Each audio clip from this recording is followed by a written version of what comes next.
You are listening to WXRWLP Milwaukee on 104.1 FM and on riverwestradio.com everywhere. Now you can also listen by telling your smart speaker to play River West Radio. Support for this program comes from Collectivo Coffee, dedicated to keeping Milwaukee's bike riding community rolling with bike pumps available for use in all Collectivo cafes.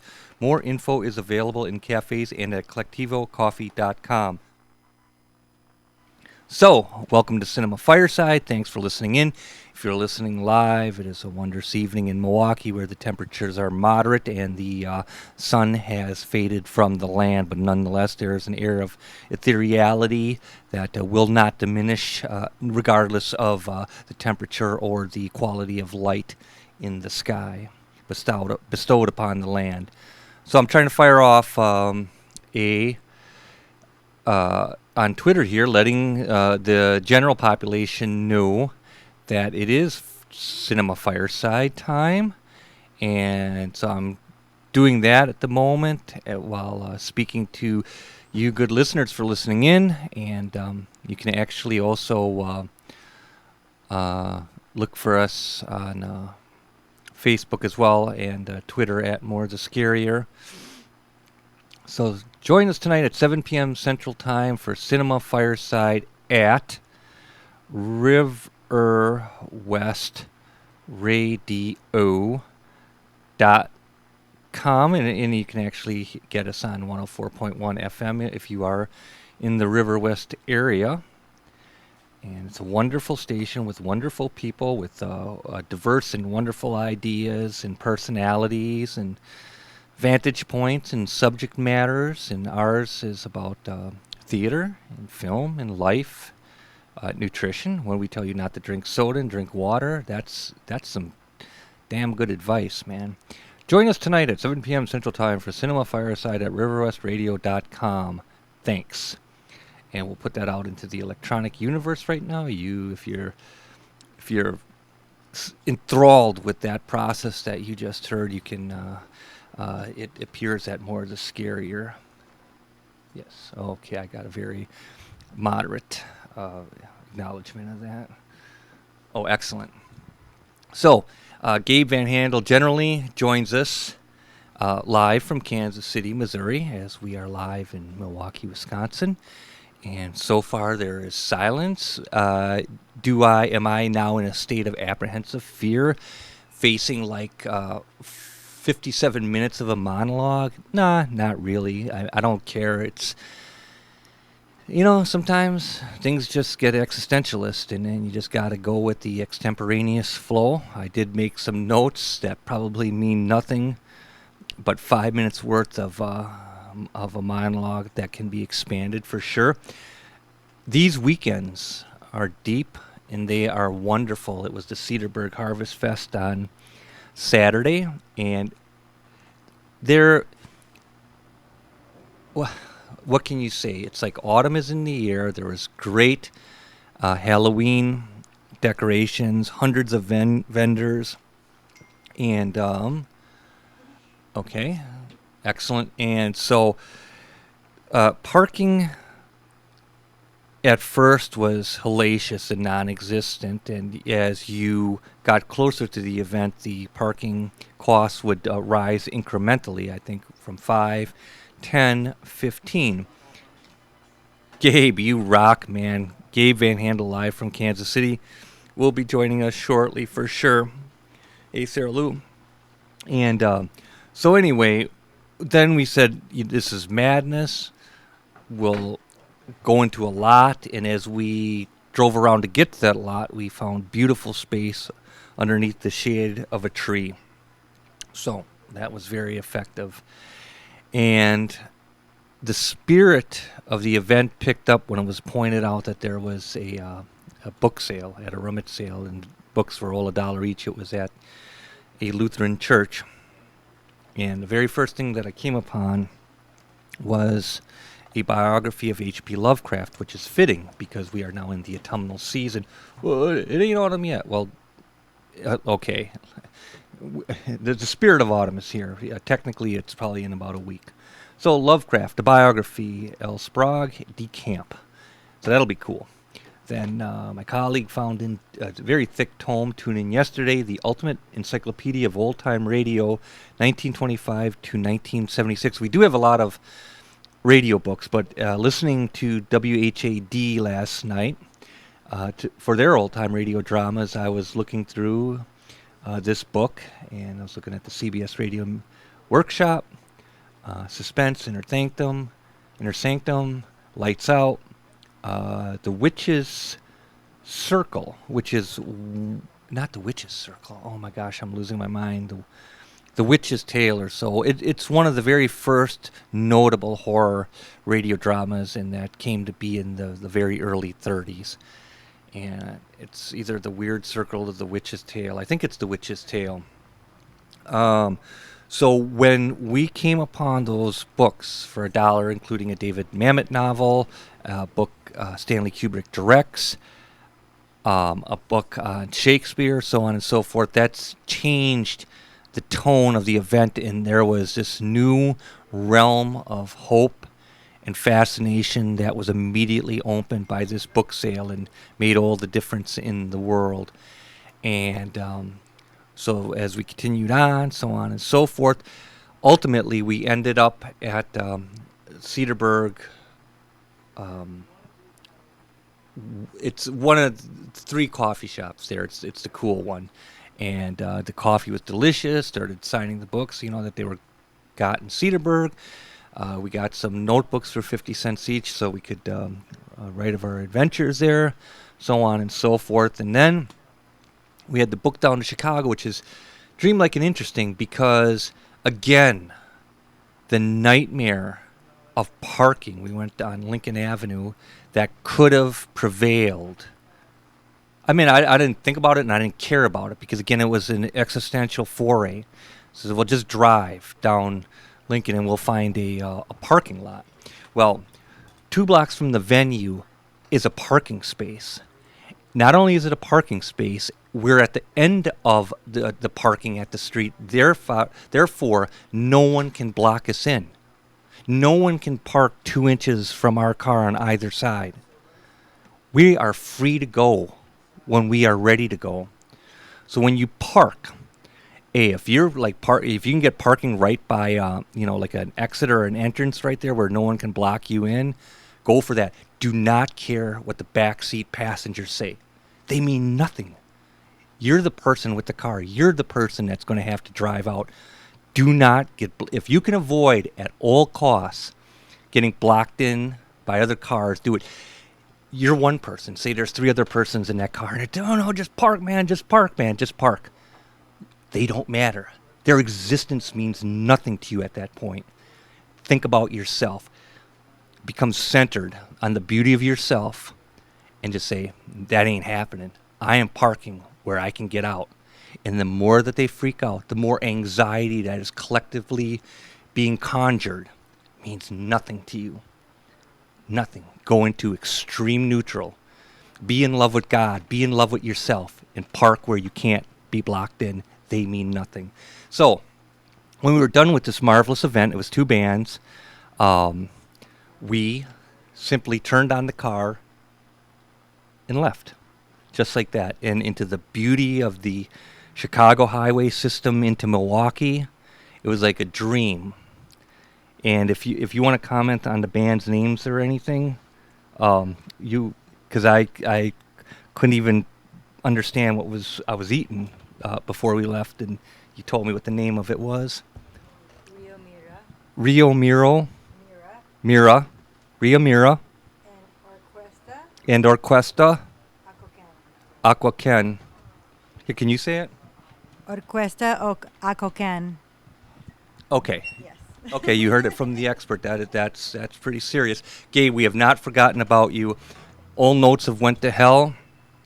At 9 p.m., we saw Crooklyn at the university. I've seen that before. But the thing of it is that I forgot what it was. We had to see this late screening right because of Chicago the next day. So we never go to see late films. That's a no-no. But in this case, the system stayed awake, and I just wanted to see Crooklyn on the big screen. Seen it before, all of that kind of stuff. And so it was nice to see that. And we also saw the making of Zama, which is entitled Light Years, and it's kind of like an impressionistic documentary. It is what it is in a very experimental way for sure. And so if you've seen Zama, there is an adjunct documentary that is, I would say it's not really about the film, but rather it was filmed during the film in its own secondary art. So, yeah. And when you see Zama, though, you know in your heart of hearts that it all begins in honors of Gary the Wrath of God from 72. That's it, man. That's where it all begins. You know, you're talking about South America, Conquistador, all of that stuff. All beauty and all beginnings reside in Herzog's Gary, the Wrath of God. When I first checked it out, incidentally, it was, I think after like Cedarburg Harvest Fest or Winterfest, we stopped at this video store because I had seen a dramatic still photograph with the Klaus Kinski in that. And I said, I got to check out this Herzog guy. I got to check out this film from 72. And with the ethereal space music, like the reality of these guys like ants coming down the hill, there's no constipated, stoic, dramatized renditions. It was like you were actually watching people back in that time trudging through the mountain, trudging through the mud. I remember that kind of like low angle with the space music. And they were just kind of like, as real people, trying to get through with this equipment and themselves through this mud or whatever. It was like, man, this is fantastic. So, yeah, if you've seen Zama, which is kind of conventional, it's beautiful but conventional, refer to the motherland, Gary, the Wrath of God, for sure. Gabe, we're just about to get to you. Sunday, Packer game. The Packers bless us year after year with beauty, man, with strength and beauty. What happened with Chicago at the tail end, the win tied up with the Vikings 29-29. Each week is like a blessing, man. It's excitement. It allows you to understand that you're alive. Even in defeat, it gives you hope to win. And that's what it's all about. And that's another thing with autumn. Fell asleep to radio dramas. There's nothing like it in the world. But I think we have to get to Gabe Van Handel. So Gabe, my man, it's honestly your time to shine, man. How you doing? Mark, excellent. Good. Excellent. Yeah, excellent. That's all I got for my intro. Can you hear a word I said, by the way? Gabe. Can I hear what you said? Yeah, when we begin the show, can you actually hear that? Oh, absolutely, okay. Of course. Okay, I didn't know if this was like some ether you were dealing with, some unfathomable void that you could not even begin to contend with. But now it seems like everything's copacetic. Is that correct? Absolutely. Everything is right as it should be. Cool, dude. Yeah, I couldn't agree more. Yeah, and it's been an interesting week. Life just keeps being lifey, and but yeah, things are coming together, Mark. So things are good. Movie-wise, out there in the world, there's there's always interesting avenues to go down through the past. There's no shortage of films to learn about, even just making these lists of films to find out about films to see in the future, even if you haven't gotten to them yet. There's always a lot of writing, blogging. There's a lot of websites. There's less film writers now than there probably like steadily employed film writers in probably the last 40 or 50 years. The number kind of peaked in the early 2000s with the increase in the .com sphere of more online publications, and of there being more print publications that were able to extend their writing arm online, either through online wings, additional columns written exclusively online, or just being able to reprint their already existing previously published materials or their current editions online. The early 2000s into the mid 2000s there's definitely a plethora of accessibility to a wide range of film and media writing. And as many of those publications have had to slow their roll or have closed their doors, as the Village Voice very sadly had to, it's just the way life goes. On the one hand, you could say it's very telling. On the other hand, you could say, well, yeah, things are changing, and that's just part of the change. But a lot of these publications that I used to take for granted, that were a big part of the social sphere of examining, discussing, talking about, anticipating, and reflecting on films and music, media, TV, books, stage, what have you. Even just the idea of celebrity itself reached its height in the late 90s and the early 2000s. And a publication's very akin to Entertainment Weekly and that kind of lot. And now all of those publications are stripping writers and are sort of getting down to bare basics and bare essentials. Some publications are absolutely refusing to do that, not weighing into corporate pressure, and some of them don't even have corporate pressure because they're allowed to exist as they are, even as their profits are feeding. Some of these magazines and publications are blessed to have owners or even corporate owners that know that the only reason that there are profits or that there is still a publication is because of the quality and because of the depth. And if that goes away, the publication will go away and all of the profits will go away. Most publications don't have that luxury. So things like Vanity Fair and Esquire and the New York Times and the Washington Post has definitely changed. But there's still a lot of good writing out there. But there definitely is not the economy for a film writer that there was in the late 90s and the early 2000s. Nathan Rabin, who was one of the staff writers at the AV Club, in fact, he was the head editor of the AV Club when it launched in, I think it was either 97 or 98. He was 23 years old, and he and about 6 or 7 other film critics who have since become legend, each in their own right and each in their collective right as well, after going their separate ways now after launching the Dissolve, which ended a year and a half after its initial run, which was like the film version of Pitchfork. And it was like you reached this maximus in 2014 of just the best film writing that I've ever encountered collectively, just on a daily basis. You have all these film publications that are sort of publishing like the best hits, like the ultimate best hits, except it's not a collection of past work. It's just what they're doing daily. And it's coming out every day like a newspaper. And then just like that, it's gone. And a lot of these websites folded at the end of the second quarter in 2015. There was a significant change in the economy that happened with .com spheres, and they just started toppling. Only to rise again in another form, even stronger than ever.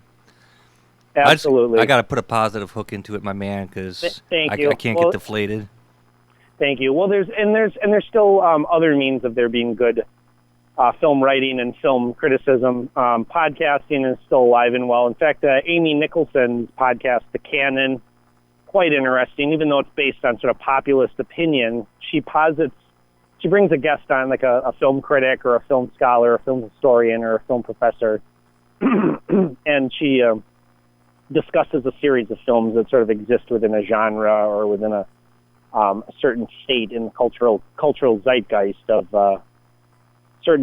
but there's differences. Like she'll compare 2 films or she'll compare a handful of films, and she'll say which one, and she's compiling a list that I believe is for a book that she's going to release someday that is going to expand and going to be sort of her critical analysis and writing, and also it's going to be a further set of interviews with other film scholars and historians on this idea of the canon, the film canon. What is the sort of the idea of the culturally crowd-picked greatest films, not like put up by a bunch of anonymous film critics or by a group of writers, but her listeners get to pick what the film canon is. So she's doing, I think it's like a couple hundred episodes, and in each episode, she discusses this versus that, or this or that, and then after she and her guests sort of go into deeper context of what this film meant at the time, what it continues to mean, what their personal opinions on that film is, the listeners vote on which film they think should go into the canon. I don't personally care for the idea a whole lot. I think it's sort of like American Idol of highbrow film. I'd say it's like middle to highbrow film criticism. Like the discussions are totally on point, brilliant stuff, as good as anything that's upper echelon in the film podcasting world. But it's just the means to it of saying this is better than that, and so make sure you call in and vote for it so that we can progress to the next round. I find that maddeningly inane. But the criticism and the discussion section of the show is almost unequaled in terms of pop culture discussion and podcasting. You Must Remember This is another show that I've mentioned before on our show that is basically unequaled in terms of film criticism podcasting. Karina Longworth, who I believe has 2 books that are already published and is going to have a new book that comes out in about 2 months on HarperCollins about Howard Hughes and his empire and his history within the film world. That's going to be sweet, Gabe, and she's authored that, and that's going to be published. It is. I've already ordered it on pre-sale through HarperCollins. Damn, you rock, dude. And what were her other books, by the way? I haven't read her other books. I haven't looked into them. I'm just so amped up for this new one. I think she might have written a book about Katharine Hepburn. Okay. And I believe she's written another book before that, but I've never actually looked into it. She's just a really astute speaker. She's confident. She's funny. She's well-read. I mean, the woman reads 4 or 5 full film texts minimum per episode. She has a full-time researcher. She has 2 researchers that work for her full-time to make sure that all the ends for each episode are really covered in-depthly, and that there's like wheneher she's discussing a topic or an actor or a director within like the context of the season, like the seasons of her show always have like a larger overview, like the Blacklist, or she did like an entire season on Katharine Hepburn. On Joan Crawford. She did a series on star battles, like on famous feuds in Hollywood and stuff like that. And she also did. She's just done many, many, many seasons, and they're all exceptionally good. And whenever she's researching a person within the series, even if they're a minor character in the larger story, she's read their biography, she's read their autobiography, she's read other definitive books on the subject, on the moment, on the time. I mean, there's just so much thorough research that's been done, both objectively and subjectively. What I like is that when there's this question of the unknown, of like the legend, especially when it comes to early Hollywood, like the legend versus the fact,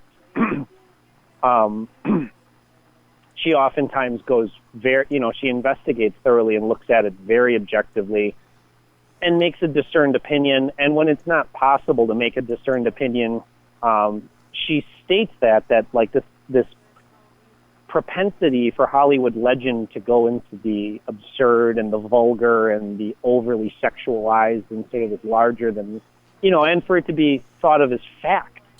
Like, it's just so easy for this stuff to be considered fact because of the rumor machine and the smear machine that Hollywood was, and that the media was around that idea of celebrity at that time. And let me use my focus on a point I was going to make about 7 minutes ago. I held true to my mind, and it was kind of cute, Gabe, and I just want to take out the LY in depth, because you said in depthly, and I thought Oh, that no, was kind of yeah. fun, but it would be in depth.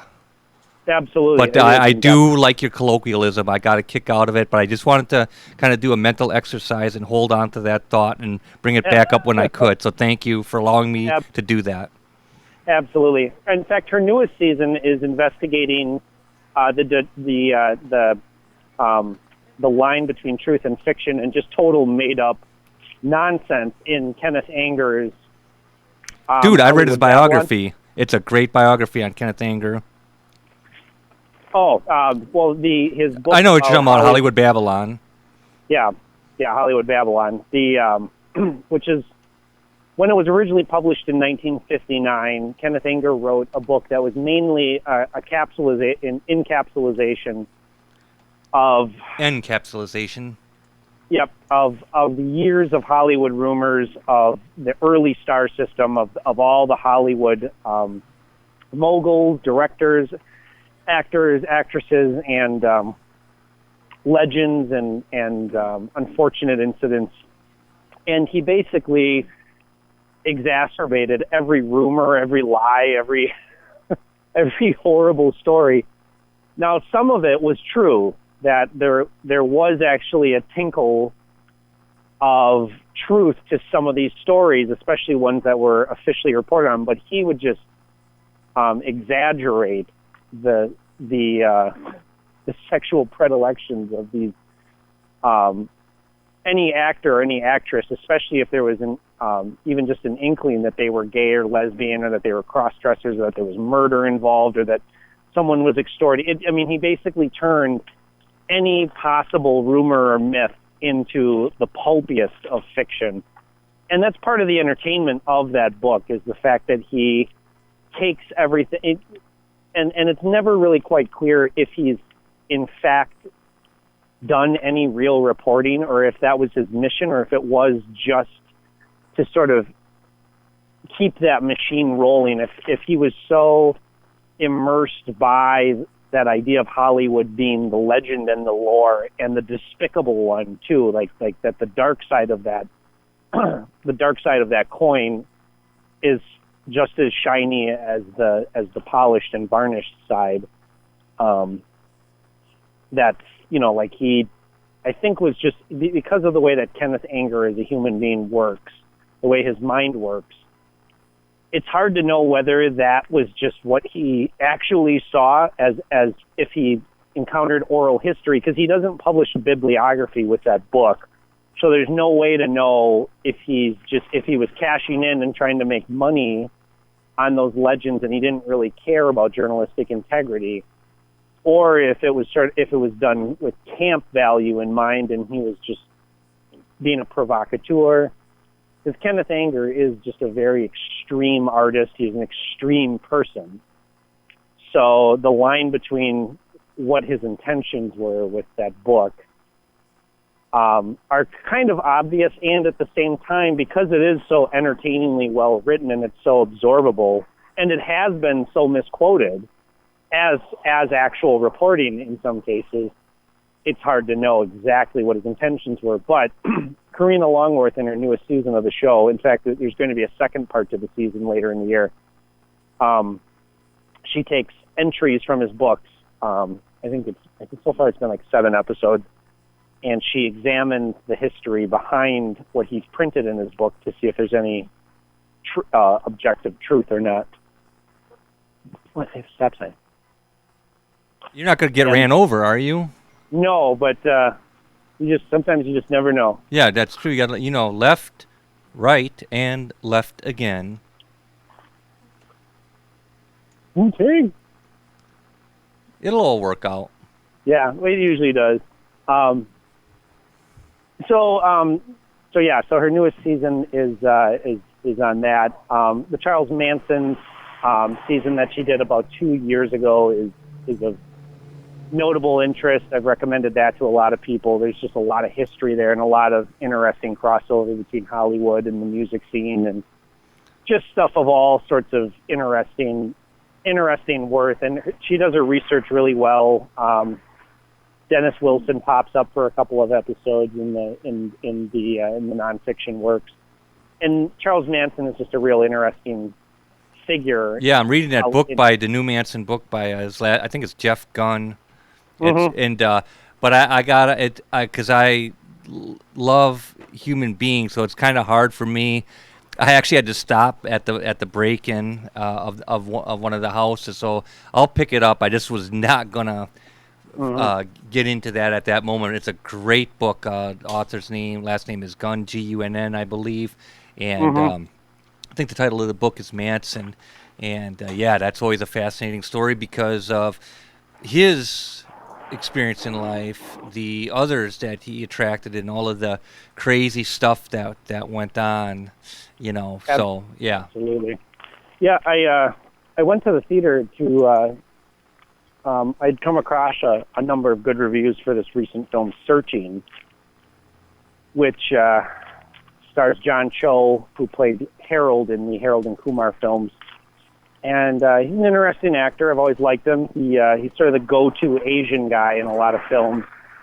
I wouldn't say the token Asian guy, but he just has this really interesting sensibility about him, and I've always liked him as an actor. And the film Searching takes place almost completely on contemporary technology mediums. So it's either like the surface of a cell phone or of a desktop computer screen, on a television screen. So it takes place completely through mediums of media, and it. Can you?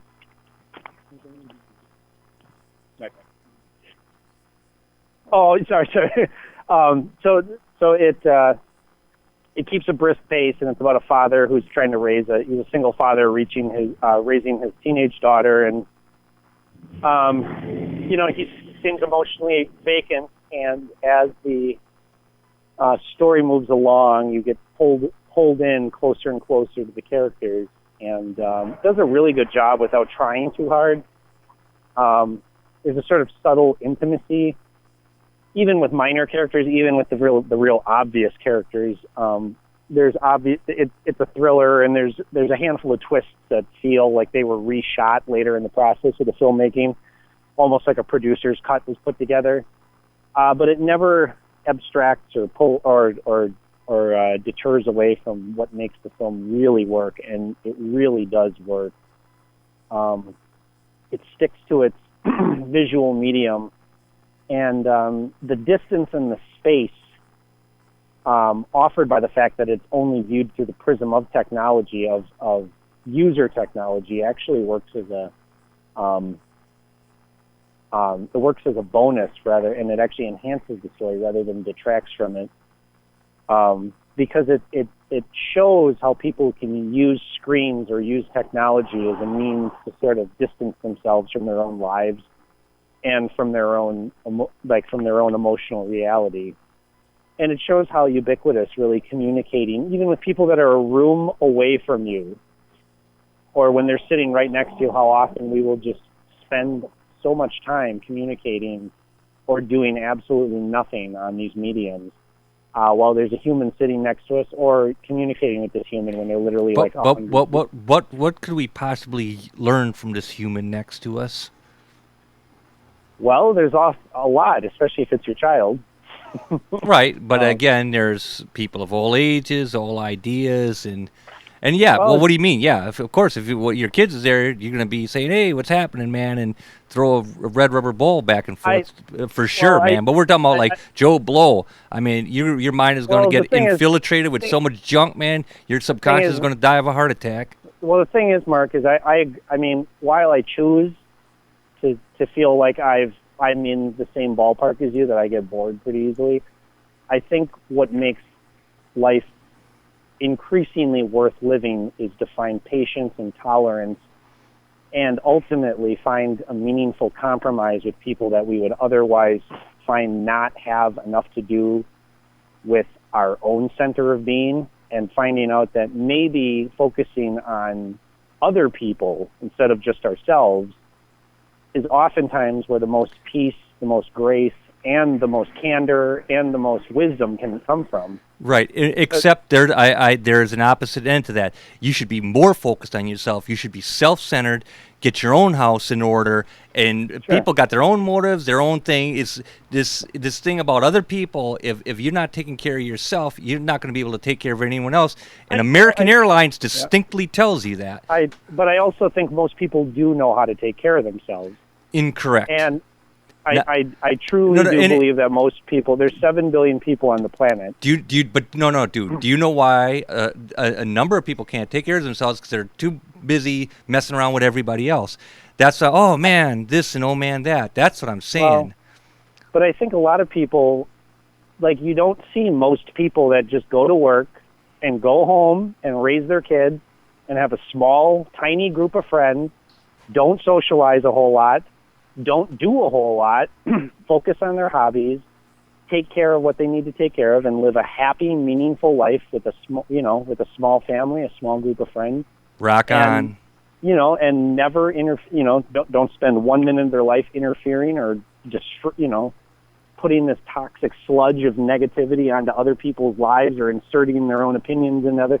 I mean, they just live a totally normal, decent life, obviously making mistakes along the way.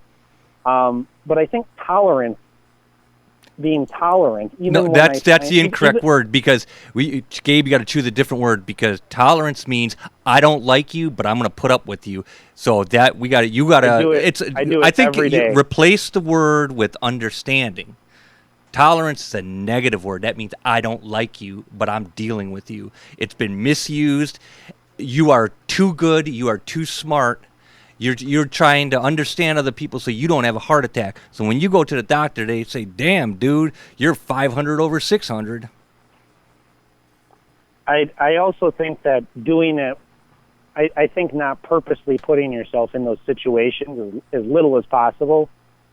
But I think that there is something to be said about doing things that you don't want to do and not being totally upset about it, not letting it ruin your day, not having it be what consumes your thoughts.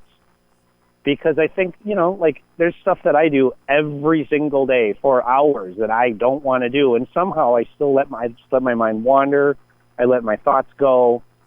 I still find the time to be at peace, at ease, to live gracefully, to speak gracefully. And it eventually it just becomes part of my daily routine, or it becomes part of my life, because it's not a big deal.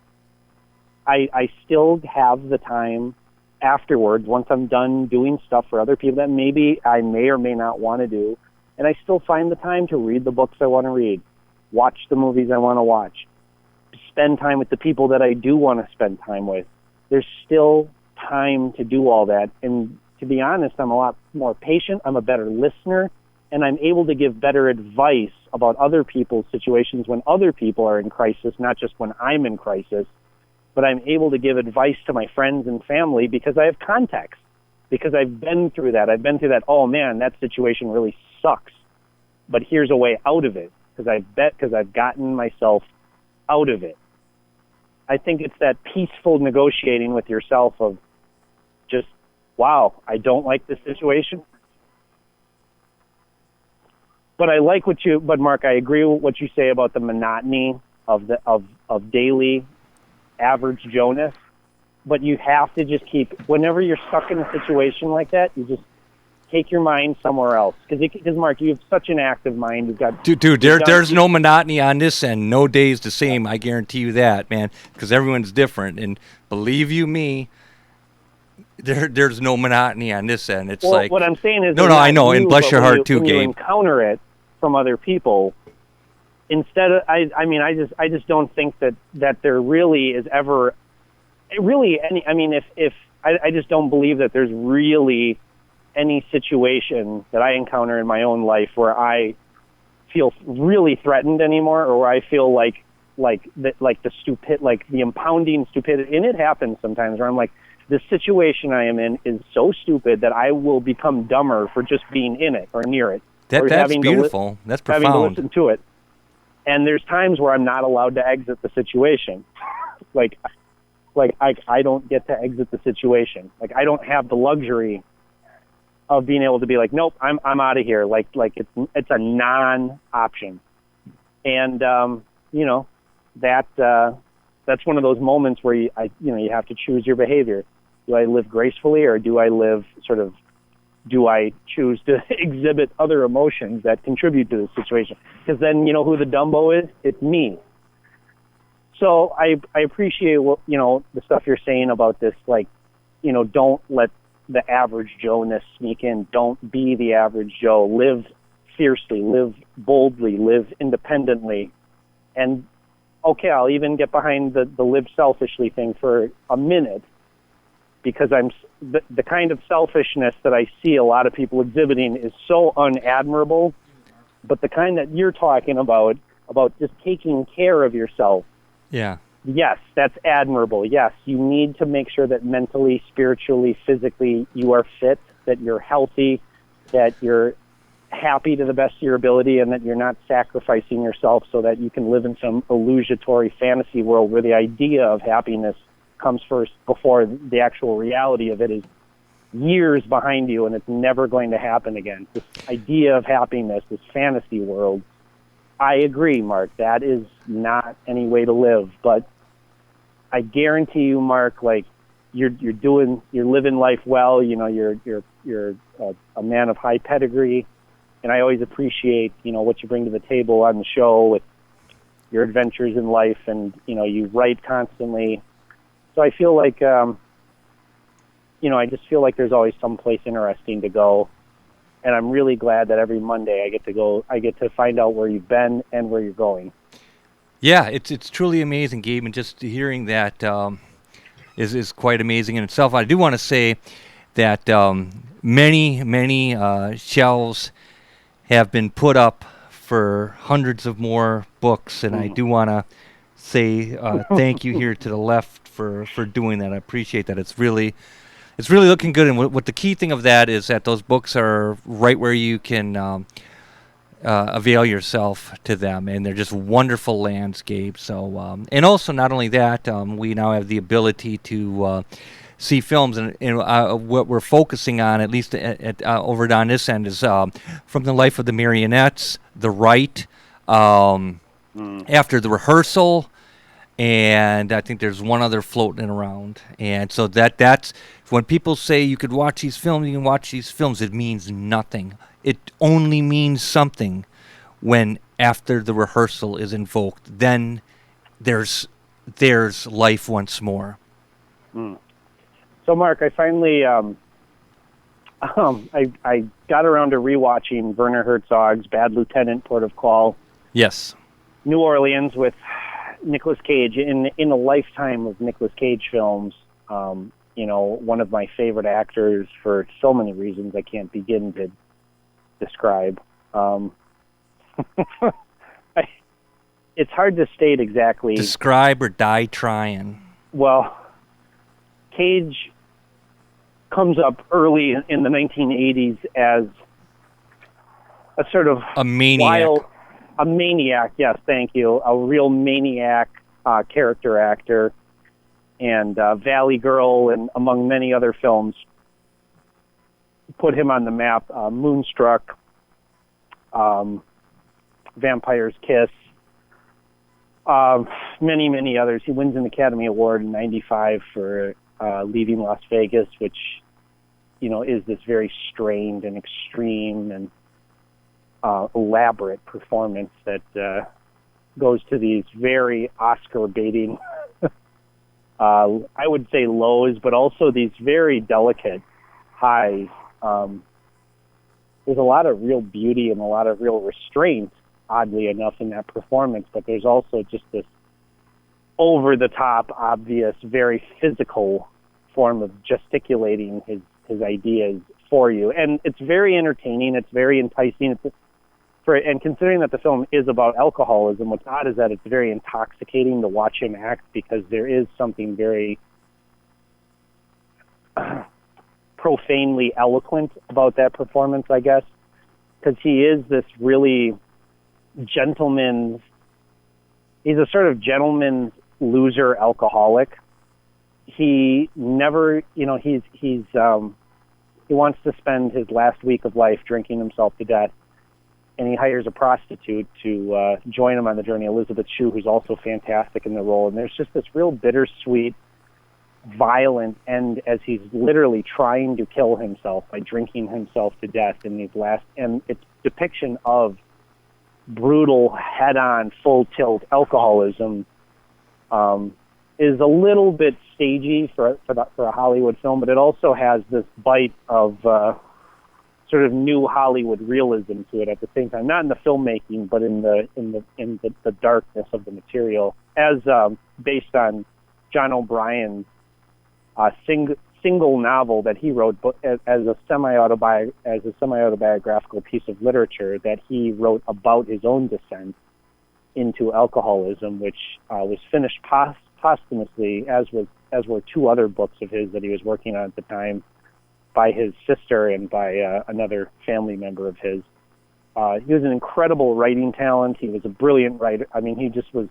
If he would have survived, whether it was in the depths of alcohol or whether he had gotten sober, he very clearly was a magnificent writer. He would have blessed us with a whole litany of literary and cultural works, but he died of extreme alcoholic complications just at the age of 23, actually. And the one great book that he left with us is Leaving Las Vegas. And so a lot of people know the film, but not too many people know the book. So I highly recommend. I don't think I've ever talked about that on the show before. So yeah, highly recommended stuff there. The book is exceptional.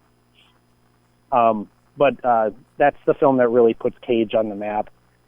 And right after he wins an Oscar, not only that, he becomes this sort of megawatt star. He becomes sort of the most bankable star in Hollywood besides Tom Cruise, Julia Roberts, Brad Pitt, Jim Carrey, and a handful of others. Just in a number of really high-profile Jerry Bruckheimer and Michael Bay and Don Simpson-style ultra-action films. Not action films, ultra-action films. Movies like The Rock, Con Air, and many others. I'm not going to list them all. Face Off, but these real high-concept, sort of sci-fi-leaning movies conceived by 9-year-olds with, 12-year-olds with mega budgets, but somehow having producers and directors that can somehow usher out pretty surprisingly engaging performances from really, really notable stage-worthy actors. Ed Harris, Nicolas Cage, Sean Connery, a whole list of others, in just these completely ridiculous films, with these plots involving like nerve gas agents and convicts taking over planes. John Malkovich was in Con Air.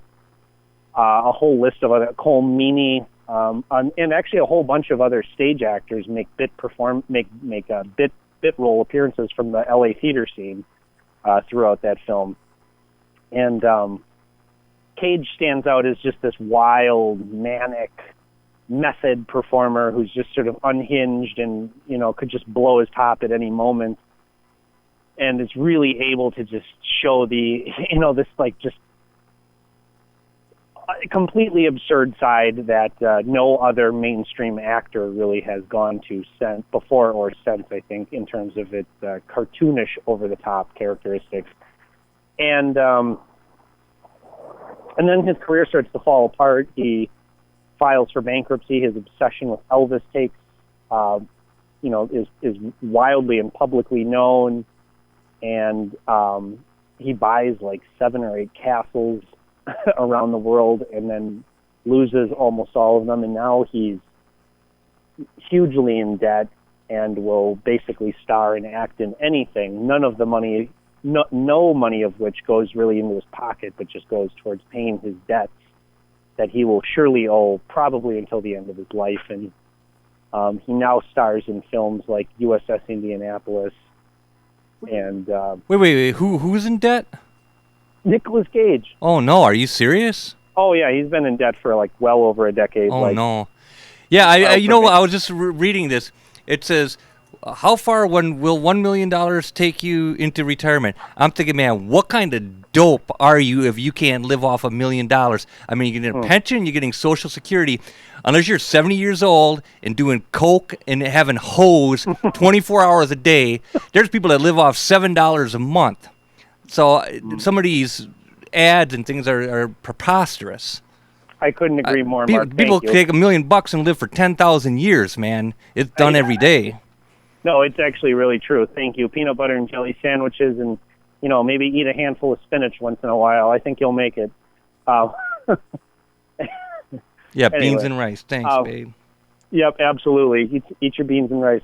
But so in the depths of this, like, we'll do anything, Werner Herzog is contacted via the producers of the original Bad Lieutenant, made in 1992 by Abel Ferrara, considered one of the great independent art house films of the early 90s and the late 80s, sort of during that Sundance Film Festival boom. Bad Lieutenant is really one of those films that stands out as one of the really absurd, over-the-top, really emotionally violent artistic statements, both on a visual level and as a caustic work of religious art.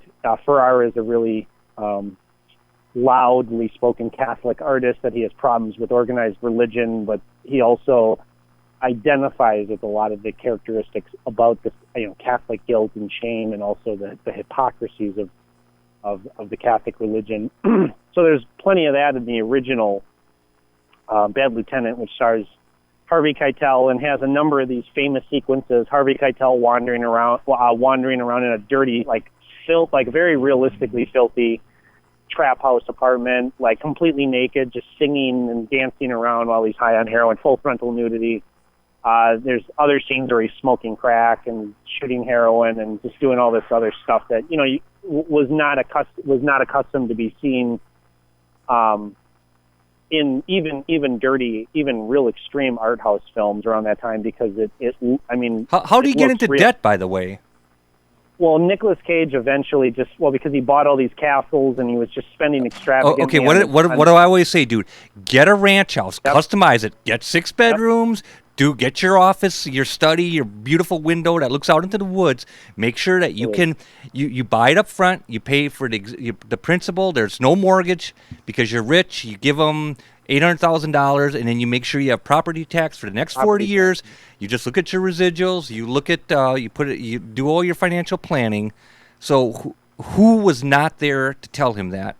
Well, that's what it looks like, is that no one was, and he just spent all of his money, went bankrupt. And I mean, based on the type of person that you would assume Nick Cage probably is, about 30% of the time, that's enough to completely destroy his financial standing. Dude's obsessed with Elvis, too, spent like millions and millions and millions on all this Elvis memorabilia. These guys are obviously crazy, because it doesn't. I'm trying to tell you guys, you can have fun, but you publish one of those books, have fun for $10 a day, and man, you'd be like having fun at 84. Absolutely. So he's forced into doing these like bottom budget, like just total despicable, about as far from art house films as you can get.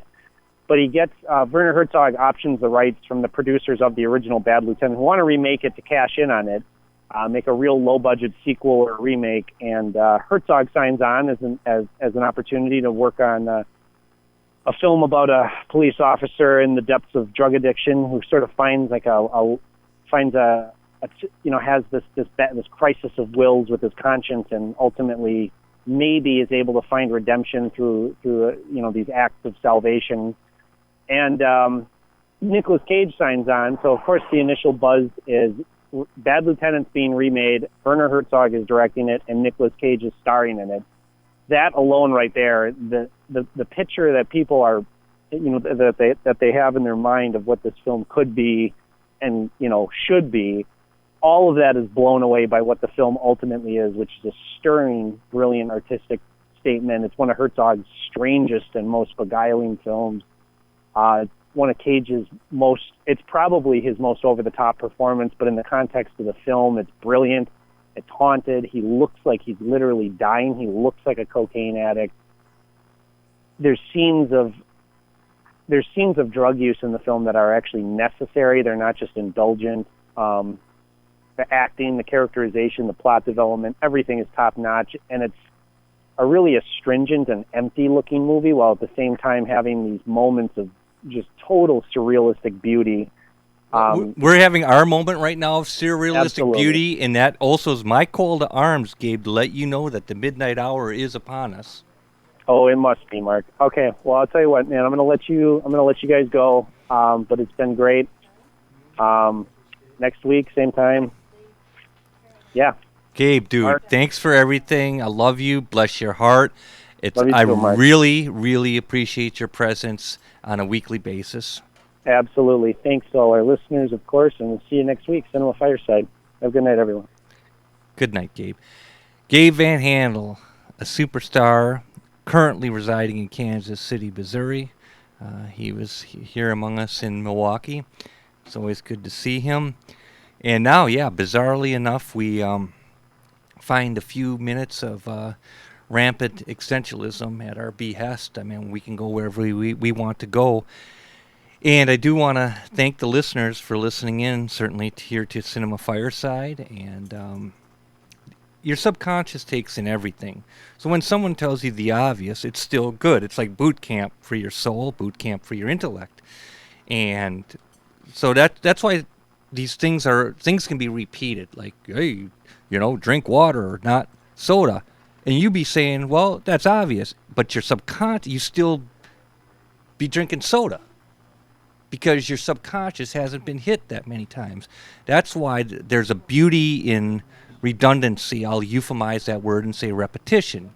So that's why obvious statements need to be stated thousands of times, because think about it. Everything that you see and hear on a daily basis goes into your subconscious. And then you'd be like, oh, man, why'd I do that? Well, it ain't just a devil on your shoulder, but it's all of these maniacs talking this crazy stuff that goes into your mind. I mean, like me to you. It's like, man, what's this dude talking about?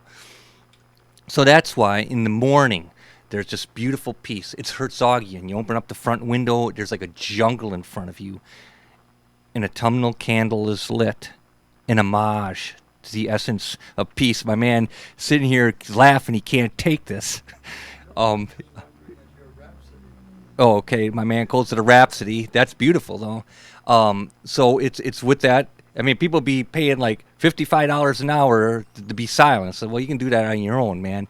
And I would highly advise, if you're ever into meditation, you're crazy. I thought about nothing for 2 hours, and you put like a gold star on your calendar, you just put 2 hours of your life down the toilet. You can think about nothing for a minute or two to calm the mind, to give it a base fundamental blankness, to then begin to fill in with constructive, productive systems that you want to utilize throughout the day. But you're crazy as hell, unless it's like a drug trip. Like, hey, I'm thinking about nothing for hours. It's like, oh man, okay, well, you won't be getting that time back anytime soon. So it's that's how some of us are at peace. And even throughout the day, you just blank out for a few minutes.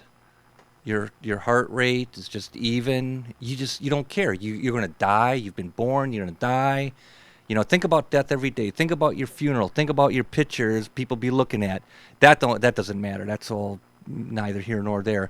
But the point is, you're gonna die, and that is what's gonna let you know that you're alive. Well, we don't know that, Steve. We will be on at the same time next week on WXRWLP 104.1 FM Milwaukee. To hear past episodes, visit riverwestradio.com/shows and click Cinema Fireside.